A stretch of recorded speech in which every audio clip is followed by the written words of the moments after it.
Ya, dalam kasus seperti ini Pak Billy, investigasi itu biasanya meliputi apa saja? Ya, jadi kalau investigasi itu kewenangan dari Puslap Polri gitu ya. Kalau pemadam kebakaran memang posisinya pada saat itu hanya operasi bagaimana segera tuntas pemadam kebakaran yang terjadi di TKP itu. Jadi Anda tidak dilibatkan nih oleh Puslapfor? Tidak Tidak, dimintai nasihat juga, tidak dimintai masukan sebagai orang yang sehari-hari urusan dengan api? tidak Mbak Nana. Tidak? Ya, Kenapa ya Pak? memang aturannya seperti itu mungkin. Oh, ada rasa gemas mungkin? Ya, pasti ada rasa, tapi manakala dibutuhkan kami siap. Oke, saya membutuhkan Anda malam ini untuk menjawab Pak. Jadi kalau Bapak diberi tugas wewenang investigasi, biasanya tuh apa sih yang diperiksa untuk tahu ini tuh sebetulnya tidak wajar kebakarannya? Ya, sampai kita pasti nyari titik utama, titik pertama dari api itu dari mana, dari lantai berapa. Dan itu kan kita akan telusuri. Kita akan telusuri, biasanya ada bekas-bekas yang memang pasti ada titik utama itu di lantai berapa. Nah itu nanti perambatannya kemana arahnya, nah itu nanti kita Itu bisa terdeteksi ini kira-kira apinya disengaja, dibakar, disabotase, atau ini tidak sengaja, bisakah itu terdeteksi dalam investigasi? bisa, bisa.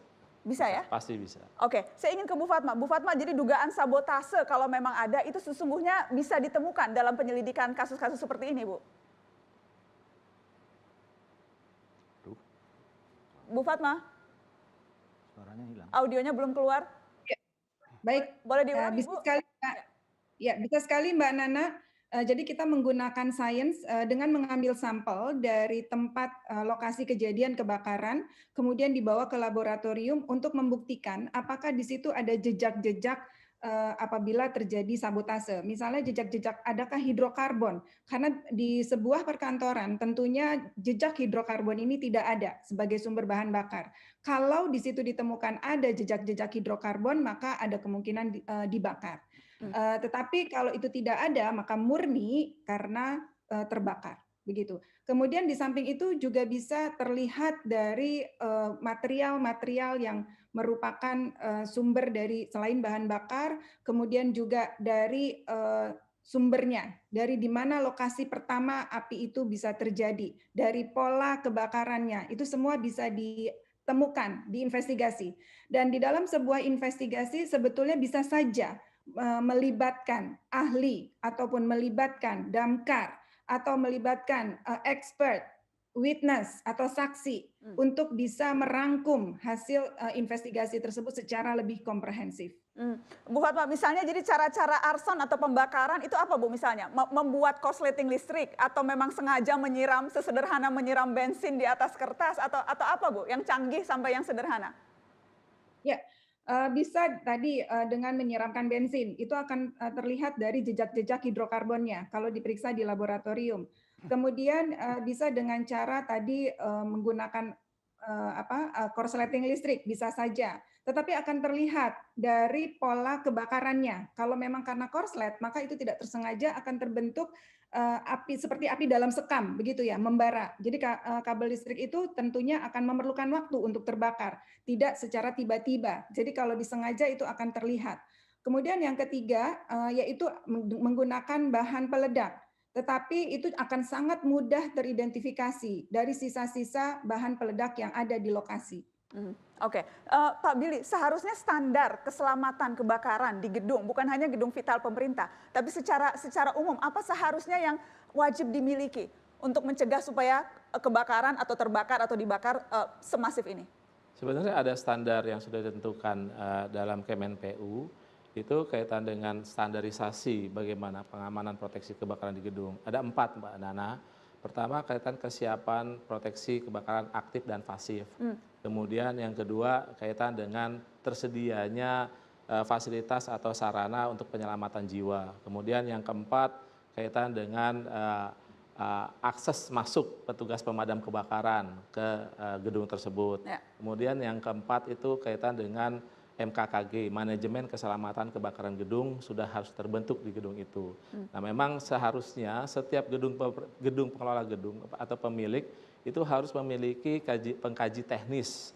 Pengkaji teknis itulah yang setiap saat dia memeriksa proteksi kebakaran yang ada di gedung tersebut. Dan dia melaporkan ke dinas bagaimana perkembangannya. Jadi memang harusnya setiap gedung-gedung itu harus ada yang namanya fire safety manager Oke. terbentuk. Itu ya Mbak Nana. Oke, Pak Hari, tapi yang jelas gedung kejaksaan yang terbakar belum diasuransikan ya Pak? Sepengetahuan saya memang demikian. Itu karena memang sesuatu yang tidak pernah dirasa perlu atau karena lalai saja atau karena tidak sempat atau kenapa Pak? Ya, barangkali lalai saja. Mungkin sudah beranggapan, oh ini masuk cagar budaya, maka pengelolaannya sesuai dengan standar yang ada di dalam pengelolaan cagar budaya. Nah, tadi saya katakan bahwa kenapa kami mengatakan itu cagar budaya di tahun 2018 tadi yang sudah saya sampaikan. Nah, tentunya kalau itu masuk di dalam kawasan cagar budaya, saya pikir perlakuannya juga harus memenuhi dengan standar pengamanan untuk cagar budaya. Dan barangkali kami sebagai yang menempati, tentu juga pemerintah Provinsi DKI yang seharusnya juga peduli terhadap gedung-gedung yang sudah ditetapkan masuk di dalam Tapi kan faktanya bukan cagar budaya Pak, sudah ada bantahan tuh dari Direktur Pelestarian Cagar Budaya, Dirjen Kebudayaan. Nah, mungkin Mbak Nana bacanya hanya di atas ya, di bawahnya kan dikatakan itu. Kawasan cagar budaya betul, Pak, tapi gedungnya tidak Pak? Iya, di bawahnya lagi perlakuan terhadap kawasan budaya sama dengan cagar budaya, makanya baca. Jadi artinya tidak perlu diasuransi? Nah, contohnya tadi saya katakan di 2018 tadi kita katakan mau direnovasi, ditegur, itu ditandatangani oleh pengawas cagar budaya. Nah, siapa yang seharusnya mengasuransikan? Nah, itu kira-kira. Oke, tapi yang jelas sekarang karena tidak diasuransi, maka kerugiannya ini kalau dari Direktur Jenderal Kekayaan Negara itu nilai gedungnya 161 miliar, Pak. Dan itu akan masuk ke APBN di 2021. Kalau sekarang katanya belum dianggarkan. Jadi memang ini kerugian yang besar. Iya, tapi bagaimana mungkin meminta orang lain peduli, Anda sendiri tidak peduli, Pak Hari? Ya, peduli kita. Kalau tidak peduli berarti kan ditelantarkan, tidak dirawat. Diasuransikan aja tidak, pastinya kan ini kan dipastikan dulu diasuransikan atau tidak. Kalau memang Pemda DKI tidak, ya berarti yang Kejaksaan Agung yang menganggarkan untuk diasuransikan. Ya, itulah tadi yang saya katakan, perlakuan terhadap gedung ini karena masuk kawasan cagar budaya, perlakuannya sama. Tapi setidaknya stakeholdernya adalah Kejaksaan Agung. Kalau belum diasuransikan Pemda DKI, minta diasuransikan. Pernahkah itu dilakukan? Satu. Kedua, inspeksi terakhir terhadap keselamatan itu kapan dilakukan? Ya.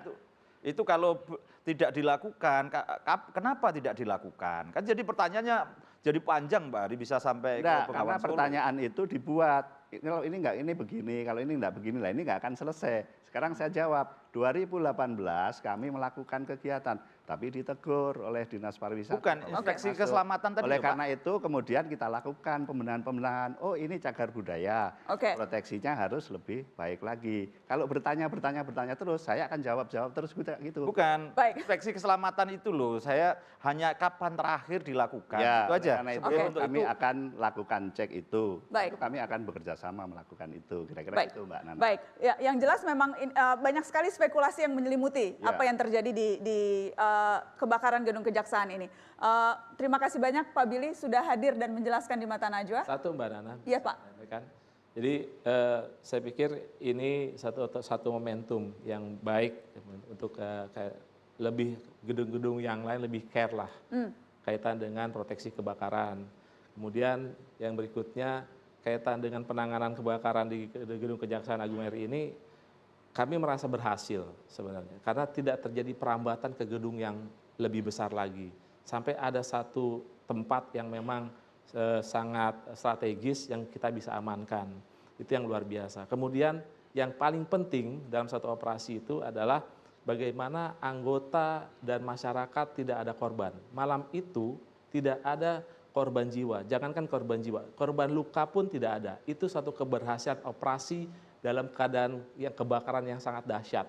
Sampai terakhir Mbak Nana, Pak Gubernur itu menyampaikan kepada saya, Pak Kadis, pastikan anggota pulang dalam keadaan selamat bertemu dengan keluarga. Itu luar biasa. Begini, maksud saya kalau tadi ke belakang nggak boleh, ke depan aja lah. Ya. Mungkin pada posisi ini Pak, saya memberikan masukan, ada alat yang bisa merobohkan penyekat itu misalnya. Dari gedung utara ke selatan itu kan ada Oke. lobi. Ada Nah, selasa. kalau itu pemadam kebakaran punya alat berat yang untuk merobohkan begitu, saya kok tadinya di tempatnya Pak Hari itu ada tangga kan gitu kan.